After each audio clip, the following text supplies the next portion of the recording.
नाज़रीन, लाहौर में पुलिस की कार्रवाई। 7 साल बच्ची से ज्यादती करने वाले उबाश को गिरफ्तार कर लिया गया। मुलजिम ने घर के बाहर खेलती बच्ची को वर्गला के ज्यादती का निशाना बनाया था। आपको बताते चले, मुलजिम ने घर के बाहर खेलती बच्ची को वर्गला के ज्यादती का निशाना बनाया था, जबकि लाहौर में पुलिस की जानिब से बड़ी कार्रवाई की गई और 7 साल बच्ची से ज्यादती करने वाले मुलजिम को गिरफ्तार कर लिया गया।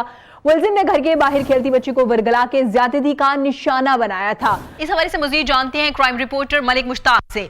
जी बिल्कुल, ये बाटापुर थाना बाटापुर के इलाके का वाकया है कि एसपी कैंट ईसा सुखेरा की हदायत पर थाना बाटापुर ने बर वक्त ये कार्रवाई की है कि 7 साल बच्ची के साथ ज्यादती करने वाले मुलजिम को गिरफ्तार किया गया है। 7 साल बच्ची के साथ ज्यादती करने वाला मुलजिम इरफान मसीह, जो कि अब पुलिस हिरासत में है।